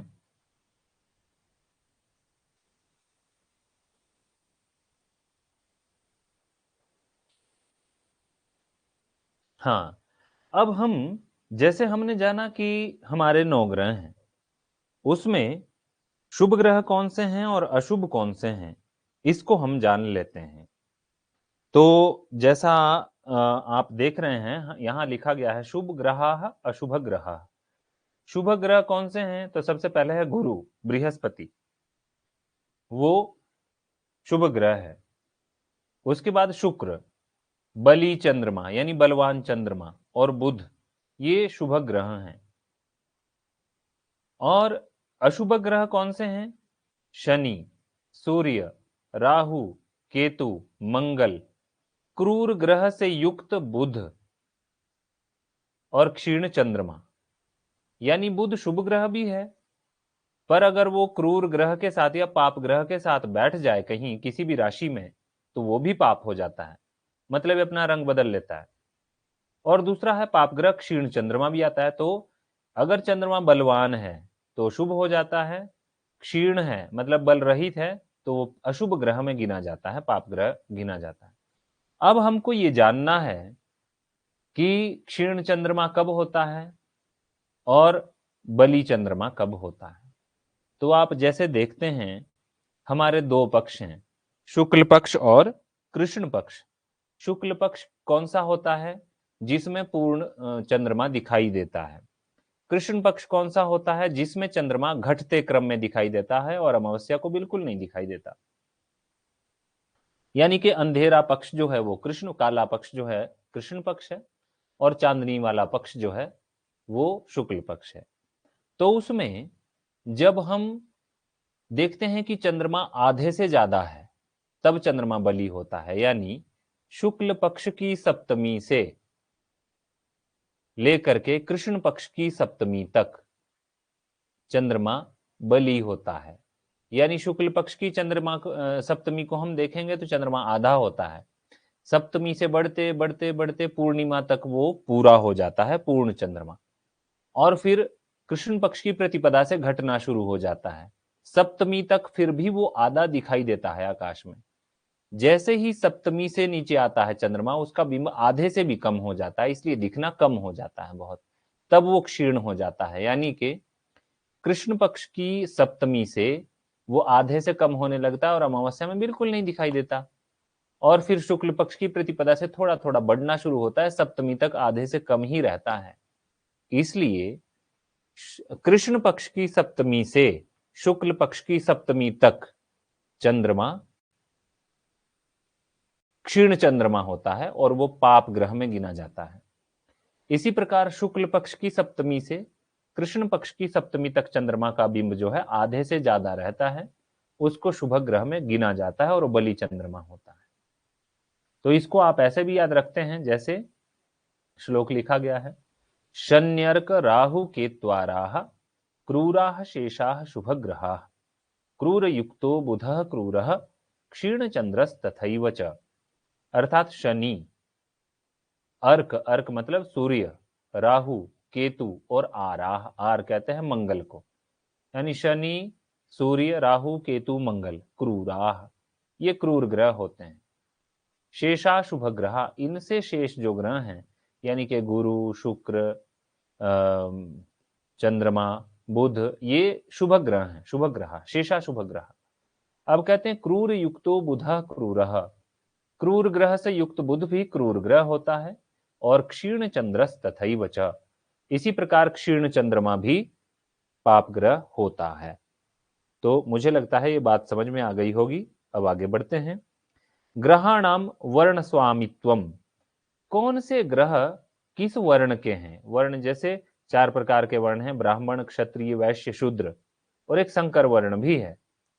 तो कौन से किस ग्रह का क्या वर्ण है, इसको यहां बताया गया है। जैसे तालिका में आप देखेंगे तो पहला वर्ण ब्राह्मण, क्षत्रिय, वैश्य, शूद्र और संकर वर्ण, ये ऊपर लिखा गया है। इसके नीचे में ब्राह्मण वर्ण किस किस का है, तो गुरु का है और शुक्र का है। ये ब्राह्मण वर्ण के ग्रह हैं। क्षत्रिय वर्ण के ग्रह कौन से हैं, सूर्य और मंगल। वैश्य वर्ण का है चंद्रमा, शूद्र वर्ण का है बुध, और शनि जो है वो संकर वर्ण का है, इसका संकर वर्ण है। तो आप इसको श्लोक के माध्यम से भी याद रख सकते हैं। जीव सितौ विप्राणाम, जीव कहते हैं गुरु को और सित कहते हैं शुक्र को, ये विप्र वर्ण के अधिपति हैं। क्षत्राणाम रवि कुजौ, रवि अर्थात सूर्य, कुज मतलब मंगल, सूर्य और मंगल जो है क्षत्रिय वर्ण के अधिपति हैं। विषाम चंद्र, वैश्य वर्ण का अधिपति चंद्रमा है। शूद्राधिपः शशि सुतः, शशि शशि होता है चंद्रमा, उसका सुतः मतलब पुत्र, चंद्रमा का पुत्र कौन है, बुध, बुध वो शूद्राधिप है, यानी शूद्र वर्ण का अधिपति है। और शनिश्चरः शंकर भवानाम, और संकर वर्ण का अधिपति शनि होता है। यानी जो जो वर्ण है उनके स्वामी कौन है, ये ग्रह होते हैं। तो सामान्य विषय है, इसलिए मुझे लगता है आगे चलना चाहिए। ग्रह दृष्टि विचार। अब जो है, जो भी ग्रह होता है वो मतलब जैसे 12, एक कुंडली जब हम बनाते हैं उसमें 12 भाव होते हैं। हम ये आगे इस बात को समझेंगे कि 12 भाव कौन कौन से हैं, कैसे हैं, उनकी क्या संज्ञाएं हैं। तो जब 12 भाव में कहीं भी कोई ग्रह बैठता है तो वो 4 प्रकार की दृष्टियों से देखता है। जैसे एक तो है कि 1 चरण दृष्टि, 2 चरण दृष्टि, 3 चरण दृष्टि और 4 चरण दृष्टि। 1 चरण दृष्टि मतलब 25%, 2 चरण दृष्टि मतलब 50%, त्रिचरण दृष्टि यानी कि 75%, और संपूर्ण दृष्टि मतलब या 4 चरण दृष्टि वो 100% या 100%। तो जहां भी ग्रह बैठा होता है उस स्थान से तीसरे और 10वें में, यानी जिस स्थान से बैठा है उसके आगे तीसरे स्थान में, 1 2 3 तीसरे स्थान में, और जहां बैठा है उससे 10वें स्थान में एक चरण दृष्टि से ग्रह देखता है, यानी कि 25% दृष्टि रखता है उन भावों पे। जहां भी ग्रह बैठा होता है उससे 5वें और 9वें भाव पर, उससे मतलब जहां बैठा है उससे गिनेंगे आगे, तो 5वें स्थान में और 9वें स्थान में 2 चरण दृष्टि से देखता है, यानी 50% दृष्टि से। इसी प्रकार कोई भी ग्रह जहां बैठा होता है उससे चौथे और 8वें भाव में वो त्रिचरण दृष्टि से देखता है 75% दृष्टि से। और कोई भी ग्रह जो जहां पर भी बैठा हो उससे ठीक 7वें भाव में, यानी बिल्कुल सामने, 100% दृष्टि से या 4 चरण दृष्टि से या संपूर्ण दृष्टि से ग्रह देखता है। ये ग्रहों की सामान्य दृष्टि है। आपको पूछा जा सकता है भी ग्रहाः कुत्र पूर्ण दृष्टिया पश्यन्ति, ग्रह पूर्ण दृष्टि से कहां देखते हैं, तो सप्तम भाव में, 7वें स्थान में। अब बताते हैं ग्रहों की विशेष दृष्टि। तो अच्छा, इसको श्लोक के माध्यम से भी आप देख सकते हैं सामान्य दृष्टि को। दशम तृतीय, यानी पहली दृष्टि एक चरण दृष्टि कहां है, दशम और तृतीय में। नव पंचमे 2 चरण दृष्टि 9वें 5वें में। चतुर्थाष्टमे चौथे अष्टवें में तीचरण दृष्टि। कलत्रम च, कलत्र होता है 7वां भाव, तो यानी 7वें भाव में जो दृष्टि होती है पश्यन्ति पाद वृद्ध्या, ये पाद वृद्धि से देखते हैं, यानी 1 चरण 2 चरण 3 चरण 4 चरण दृष्टि से। और फलानी चैवम प्रयच्छन्ति, इसी तरह फल भी देते हैं। मतलब जो 25% दृष्टि से एक चरण दृष्टि से देखेगा उसका फल भी 25% ही मिलेगा। जो 2 चरण दृष्टि से यानी 50% दृष्टि से देखेगा उसका फल भी 50% ही मिलेगा। जो 75% दृष्टि से देखेगा वो उतना ही फल भी देगा, और जो पूरी दृष्टि से देखेगा ग्रह वो अपना पूरा फल भी उसको देगा। इसके बाद जो है ग्रहों की विशेष दृष्टि को देखते हैं।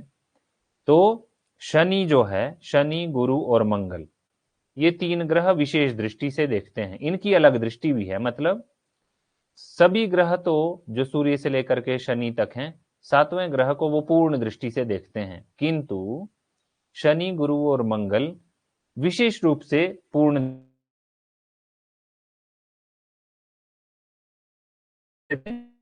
भी शनि बैठा हो उससे तीसरे और 10वें स्थान को शनि पूर्ण दृष्टि से देखता है। तो इस प्रकार के शनि जहां पूर्ण दृष्टि से देखता है वो 3 जगह हो गई, एक तो 7वां भाव, तीसरा भाव और 10वां भाव, 3 7 10 स्थानों में शनि पूर्ण दृष्टि से देखता है।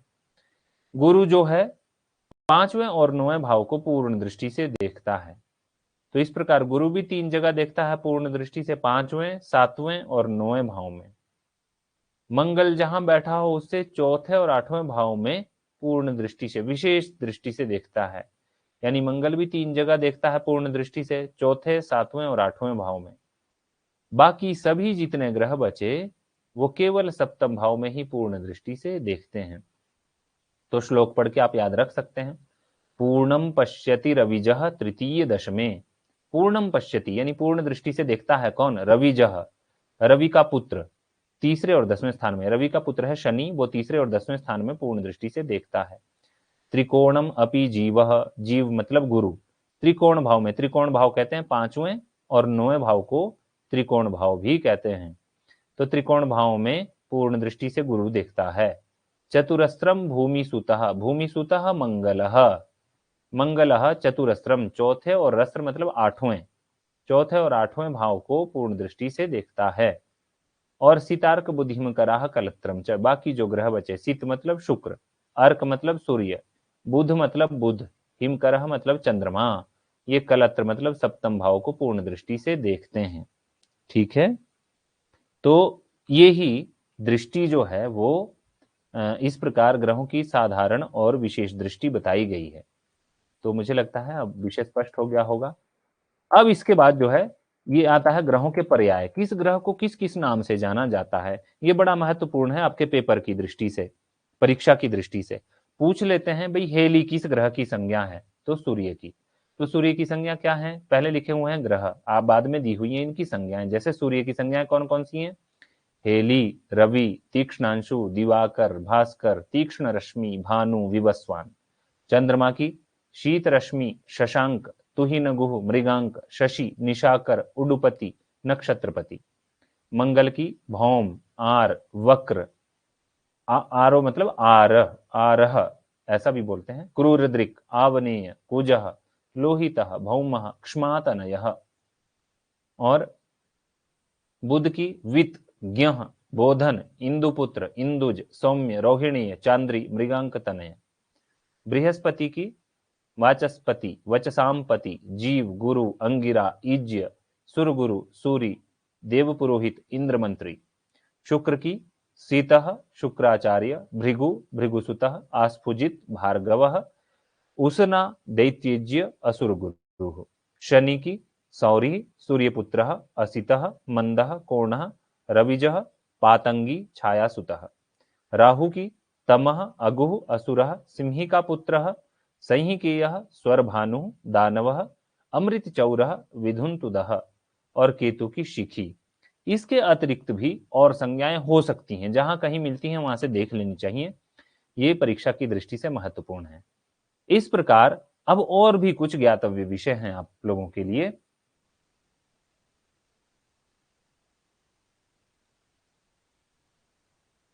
सबसे पहले होता है कि दिव्य दिन कहते हैं, एक टर्म आती है दिव्य दिन। दिव्य दिन किसको कहते हैं? तो देवता संबंधी दिनम देव दिनम। देवताओं का जो दिन होता है उसको दिव्य दिन कहा जाता है। आपको पूछ लेगा पेपर में कि दिव्य दिनम किमुच्यते, दिव्य दिन किसको कहा जाता है? जो दिव्य हो उसको, देवताओं का हो उसको, राक्षस का हो उसको, या फिर ब्रह्मा जी का दिन। तो उसमें देवताओं का जो दिन है उसको दिव्य दिन कहा जाता है। जब मनुष्य के 360 वर्ष होते हैं तो एक दिव्य वर्ष होता है। यानी जब हमारा एक वर्ष होता है ना धरतीवासियों का, तो देवताओं का एक दिन होता है। और जब हमारा जो है वर्ष जो है वो सौरमान से, आजकल तो हम अंग्रेजी हिसाब से गिनते तो 365 दिनों का, नहीं तो हमारी भारतीय परंपरा में जो है वो 360 दिनों का एक सौर वर्ष होता है। तो वो हमारा सौर वर्ष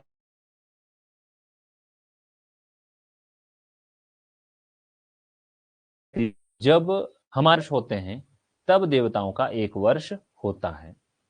अब चतुर्युग मानम दिव्य मानेन, 4 युग जो होते हैं, आप 4 युगों को जानते होंगे, सतयुग, त्रेता युग, द्वापर युग और कलयुग।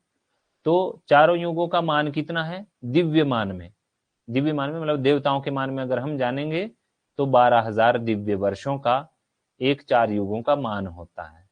अगर उसको सौर वर्षों में जानेंगे हम, जैसे अपने हमारे वर्ष होते हैं, उसमें कितना होता है 43,20,000 सौर वर्ष जब होते हैं, उसके बराबर चतुर्युग का मान होता है।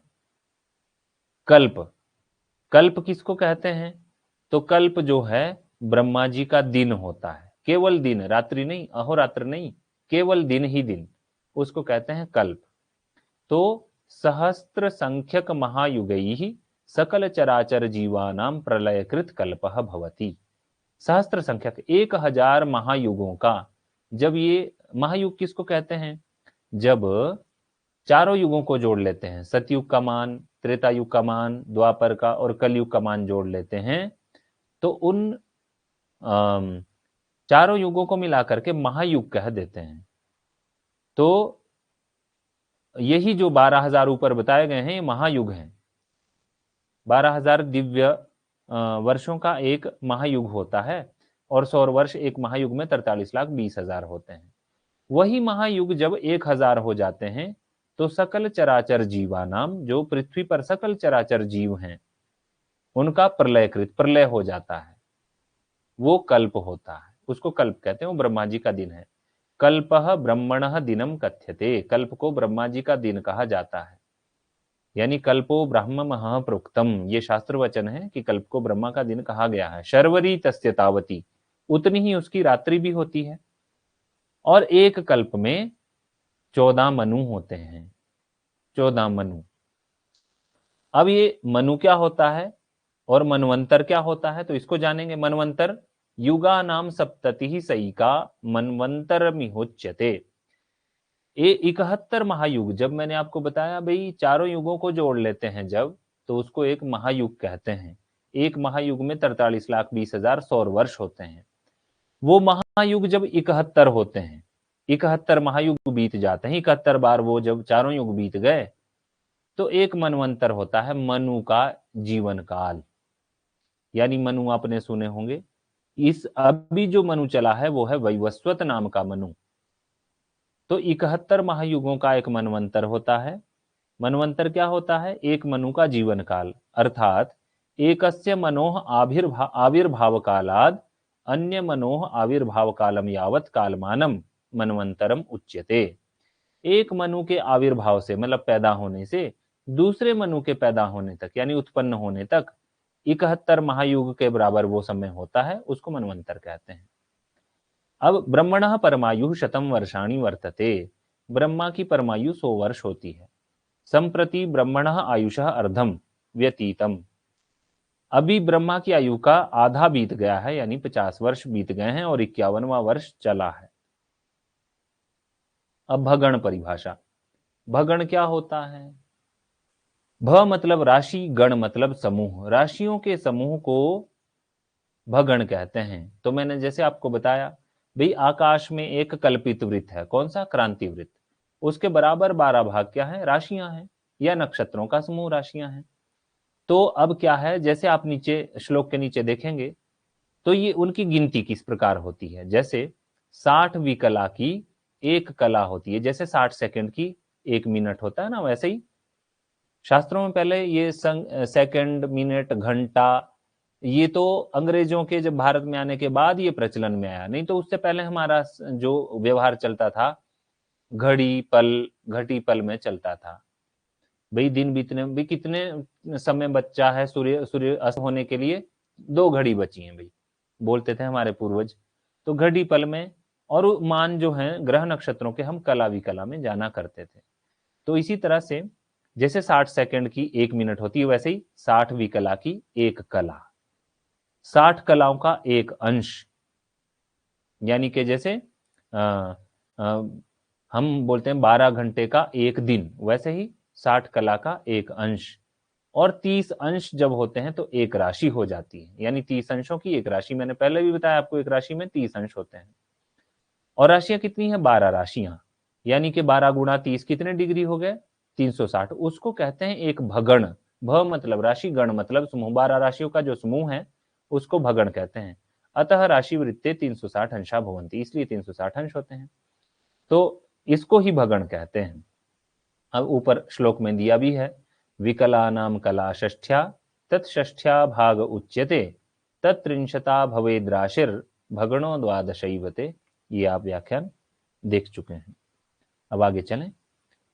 अब इसमें क्या है, हमारी भारतीय परंपरा में जो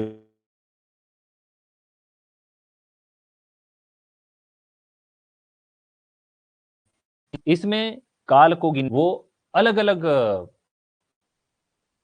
साधन हैं, अलग अलग प्रकार से काल गणना की जाती है। तो मुख्य रूप से 9 प्रकार से काल गणना की जाती है।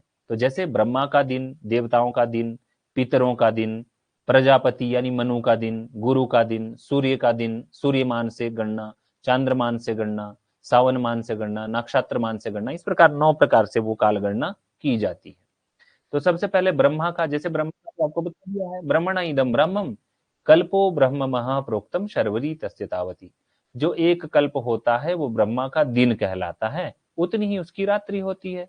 यानी ब्रह्मा का जो अहोरात्र है, दिन और रात्रि, वो 2 कल्पों की होती है। अब दिव्य दिन, देवताओं का जो दिन है, दिवी भवम दिव्यम, यानी आकाश में रहने वाले जो देवता हैं उनका दिन दिव्य दिन कहलाता है। ये 1 सौर वर्ष के बराबर होता है। 1 सौर वर्ष के बराबर इनका एक दिव्य दिन होता है। यहां थोड़ा गलत हो गया है, प्रिंटिंग मिस्टेक है। 1 सौर वर्षम बराबर है एक दिव्य दिनम। दिन को जानना है आपने। हमारा जो 1 सौर वर्ष होता है, यानी सूर्य के द्वारा जो हमारा एक साल होता है, वो देवताओं के एक दिन के बराबर ही होता है। और 360 सौर वर्ष जब हमारे बीतते हैं तो देवताओं का एक दिव्य वर्ष होता है। ठीक है, तो 360 जब हमारे साल बीत जाएंगे, यानी 360 में तो हम 3-4 बार पैदा होके मर भी जाएंगे, तो उनका एक वर्ष बीतेगा। तो आगे पितरों का दिन कैसे होता है, कब? पितृणाम इदम पैतृम चांद्रमासः पितृणाम अहोरात्रम भवति। चांद्रमास जो होता है, चंद्रमा के हिसाब से जब हम गणना करते हैं ना भाई, अमावस्या से अमावस्या तक एक चांद्रमास होता है। तो क्या होता है, एक चांद्रमास में 2 पक्ष होते हैं, एक कृष्ण पक्ष, एक शुक्ल पक्ष। तो क्या होता है कि तत्र अमायाम मध्य दिनम तत्र पूर्णिमायाम पितृणाम मध्य रात्रि ही भवती।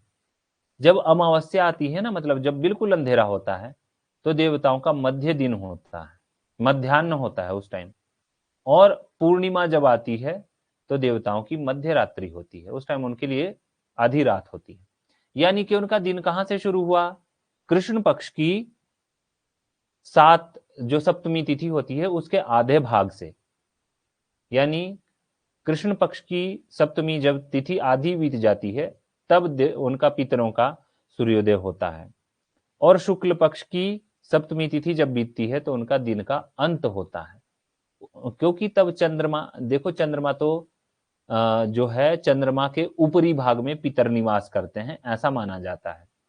तो चंद्रमा तो शीशे की तरह है, उस पे किरणें सूर्य की पड़ती हैं, तो 15 दिन तो हमारी ओर पड़ती हैं, तो शुक्ल पक्ष होता है। 15 दिन पड़ती हैं दूसरी तरफ, यानी पितरों की तरफ, वो उनका दिन होता है। जब हमारी तरफ चंद्रमा की किरणें पड़ती हैं तो उनके लिए रात हो जाती है, क्योंकि उधर प्रकाश नहीं होता तब। अब अगला है प्राजापत्यमान, यानी मनु का मान, मनवंतर जो हमने पढ़ लिया है। प्रजापतेरपत्यम पुमान प्रजापति ही मनु तस्येदम प्राजापत्यम। प्रजापति या मनु का जो काल है वो प्राजापत्य कहलाता है। तो मनवंतर व्यवस्था च प्राजापत्यम उदाहरितम।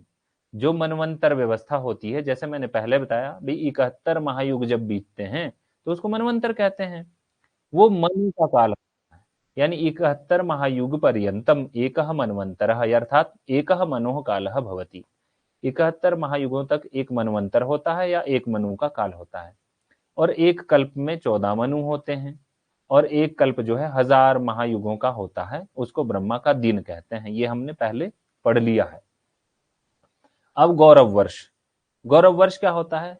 जो हम जिसको संवत्सर कहते हैं, जैसे पिंगल नामक संवत्सर या कोई भी संवत्सर है, 60 संवत्सर हैं, उनमें क्रमशः जो हम कहते हैं ना उसको गौरव वर्ष भी कहते हैं, क्योंकि वो गुरु के द्वारा बनता है। गुरोरिदम गौरवम 12स्पत्यमिति। तो इसको कहते हैं मध्य गत्या भभोगे न गुरोर गौरव वत्सरा। मध्य गति से गुरु जब एक राशि का भोग करता है तो उसको गौरव वर्ष कहते हैं।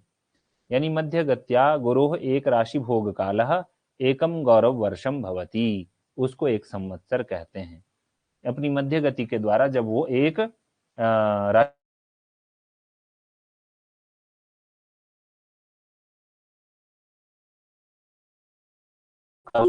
ये तो आले ब्रह्ममान, दिव्यमान, पैतृमान, प्राजापत्यमान और गौरववान, ये अप्रसिद्ध हैं, मतलब ये समाज में प्रचलित नहीं है और विशेष प्रयोजन के भी नहीं है। इसके बाद जो हम 4 मान पढ़ेंगे वो व्यवहारिक कालमान है, हमारे व्यवहार में काम आते हैं। जैसे सबसे पहला मान है सौर मान। संक्रांत्या सौर उच्यते। संक्रांति से जिसकी गणना होती है, आरंभ होता है, वो सौर मान है। यानी कि एक संक्रांति से लेकर के दूसरी संक्रांति तक सौर मास होता है। उस सौर मास का जो 30वां हिस्सा है, यानी वो एक दिन कहलाता है। यानी कि सूर्य के द्वारा जब एक अंश का भोग किया जाता है तो उसको सौर दिन कहते हैं। सूर्य एक मास में राशि का भोग करता है, इसलिए प्रतिदिन एक राशि में कितने अंश होते हैं? 30। तो सूर्य प्रतिदिन एक अंश का भोग करता है, राशि के एक अंश का, 1 डिग्री का। तो संक्रांति किसको कहते हैं? अर्थात सूर्यस्य केंद्र बिंदोः प्रथम राशि प्रवेश कालाद अन्य राशि प्रवेश, यहां प्रवेश हो गया है, इसको प्रवेश पढ़ना आपने। अन्य राशि प्रवेश कालम यावद एकः सौरमासः भवति। यानी एक संक्रांति से अग्रिम संक्रांति तक जो है वो सौर मास होता है। तस्य सौरमासस्य 30तमो भागः सौरदिनम, सूर्यस्य एक अंश भोग कालः सौरदिनम इति भावः। अर्थात सूर्य जब एक अंश का भोग करता है 1 डिग्री का, तो उसको सौर दिन कहते हैं। और संक्रांति से संक्रांति पर्यंत जो 30 दिन होते हैं उसको सौर मास कहते हैं। इसके बाद आता है सावन मान। अब देखो, सौर मास जो था वो तो था कि सूर्य जब एक अंश का भोग करता है उसको कहते हैं सौर दिन। अब वो कभी भी शुरू हो सकता है, दिन में, रात में, कभी भी समाप्त भी हो सकता है।